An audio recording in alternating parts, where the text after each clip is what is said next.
Un créatif, on le recrute bien évidemment pour ce qu'il a fait, mais surtout pour sa capacité en fait à être capable de générer une nouvelle créativité. S'il est au bout de sa créativité, pour les collections d'après, ce sera difficile. Donc il faut que ce soit quelqu'un qui se ressource lui-même dans l'univers de l'art, dans l'univers de la culture, dans l'univers de ses émotions.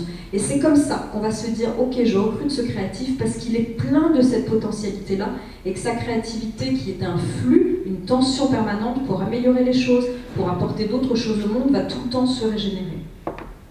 Donc c'est ce que je vous invite à aller puiser chez vous. C'est aussi des modules de formation que j'ai pour accompagner les RH et d'autres à aller chercher cette créativité. Donc toujours pour poursuivre la marque.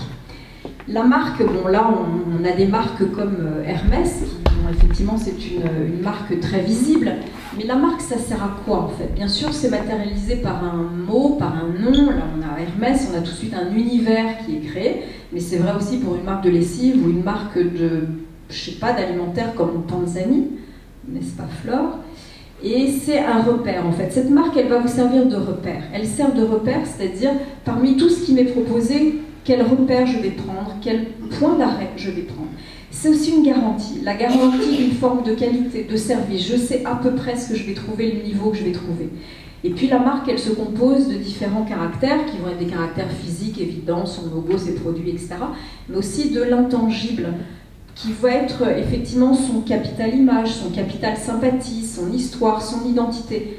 Et ça, vous pouvez piloter un certain nombre de choses, mais vous ne pouvez pas non plus complètement piloter. Et ça, peut-être qu'il faut savoir le laisser aller à un moment donné. Ça fait partie du rêve, ça fait partie d'autre chose. Et puis surtout, la marque, elle doit faire quelque chose de très fort, c'est créer une préférence. Quand j'ai le choix d'aller vivre et travailler pour tant d'entreprises, eh ben, il faut que vous sachiez créer cette différence et cette préférence sur votre marché et auprès de vos talents et de vos cibles, après l'avoir travaillé finement et intelligemment avec les marketeurs RH.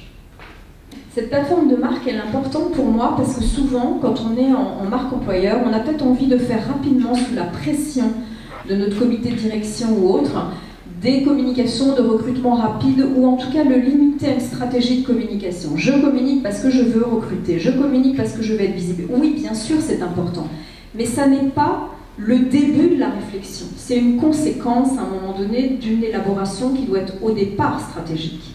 Donc peut-être ce conseil-là d'éviter tout de suite d'aller sur de l'opérationnel, d'éviter tout de suite de communiquer, c'est difficile de faire et de défaire une image.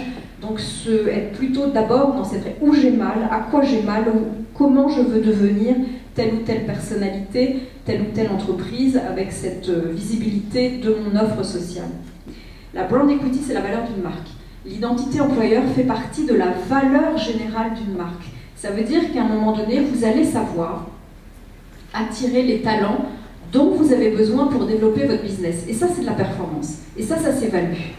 Donc aujourd'hui, la valorisation, et on sait que les marques sont rachetées, et cette dimension sociale par ces fonds qui rachètent, etc., est extrêmement importante et complètement valorisée avec différents KPIs aujourd'hui.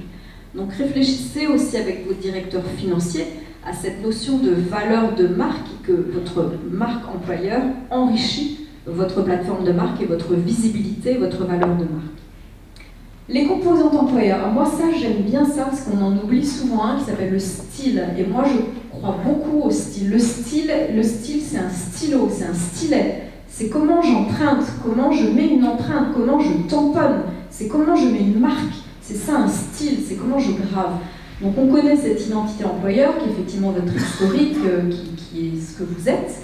On connaît cette notion d'image employeur, c'est la représentation des gens qui travaillent avec vous, c'est la façon dont ils ont introjecté, ingéré, digéré la façon de vivre et travailler pour la marque que vous représentez. Il y a la réputation employeur aussi externe. On y peut quelque chose ou pas, c'est quelque chose parfois qui est difficile à travailler, mais il faut la suivre, avec notamment sa réputation, etc. Et ce style employeur, c'est la façon dont vous allez communiquer, être visible, dont vous allez être différent, dont vous allez prendre votre stylo pour créer cette différence. Et là, votre créativité peut être très forte. La façon dont vous allez créer votre univers visuel, comment vous allez être dans votre iconographie, quel type de sémiologie, c'est-à-dire les mots que vous allez utiliser, le style vraiment qui va vous caractériser. En philosophie, l'intelligence, c'est l'adaptation à un contexte, à un marché, à un moment. Et puis, on a l'intelligence selon la CIA, que moi j'aime bien aussi, parce que c'est à un moment donné analysé pour agir et pour comprendre, après pour défendre, pour faire d'autres choses. Au départ, c'est bien la data, et ça, Armand sera fantastique pour nous armer de cette intelligence-là et nous y inviter. Donc il y a ça dans la notion d'intelligence, et puis dans cette notion de talent intelligence, ne pas oublier pourquoi je communique et pourquoi je dois être visible en tant qu'employeur. Pourquoi je communique? Je communique avec ce premier mot qui est cette notion de cognitif, c'est effectivement pour me faire connaître, pour me différencier. Je donne de l'information, je dis qui je suis. Je communique aussi au niveau affectif. Là, je suis sur la scène, vous m'aimez pas, je procure quelque chose, vous prenez pas, peu importe, mais c'est pas neutre. Parce qu'à partir du moment où je communique, je me manifeste, je suscite quelque chose. Donc il y a cette notion de se faire reconnaître et de donner envie, en fait, dans votre communication employeur. Et puis il y a ce niveau qu'on veut peut-être tout de suite accrocher, qui est cette envie de pousser à l'action, et en l'occurrence, de postuler ou de rester dans l'entreprise si on a envie de s'en séparer, ou de vouloir travailler avec l'entreprise si on est un talent extérieur. Donc cette notion cognitive, elle est intéressante, mais elle ne doit pas tout de suite, elle ne doit pas être exclusive de ces trois niveaux.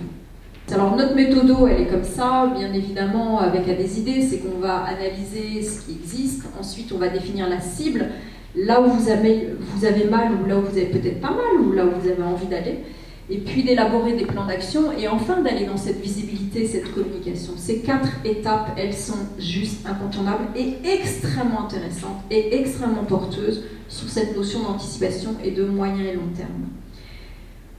On verra cette notion que j'aime bien aussi, qui est, en fait aujourd'hui, ça sera un débat qu'on pourra avoir ensemble, et on est vraiment dans cette relation avec nos talents où il faut les attirer, les convertir, recruter, les fidéliser, mais on fait d'inconnus aujourd'hui des ambassadeurs. Donc on est sur ces programmes d'employé advocacy, on est sur faire de nos salariés des ambassadeurs de nos marques et de notre amant, de notre marque employeur. Jusqu'où on va, comment on fait, c'est un vrai sujet. Mais c'est vraiment intéressant de se dire que la granularité, elle arrive jusqu'au niveau du salarié qui travaille et qui aime, qu'on va accompagner. Bon, il y a l'écosystème de la marque employeur que vous connaissez, mais c'est intéressant de prendre ce graphique et de le remplir, de s'y pencher, de le spécifier pour nos marques. Et puis ensuite, il y a ce truc qui va être très long à déployer, je vais le faire très très vite, mais qui est aussi un exercice de se dire, j'ai ma promesse, j'ai mes piliers, j'ai effectivement mes cibles, et je vais aller travailler jusqu'à mes KPIs, comment je sais qu'effectivement je peux mesurer la performance de mes objectifs de marque employeur. C'est une méthodologie active, c'est une méthodologie de travail, de beaucoup de plaisir de réflexion, mais d'analyse également.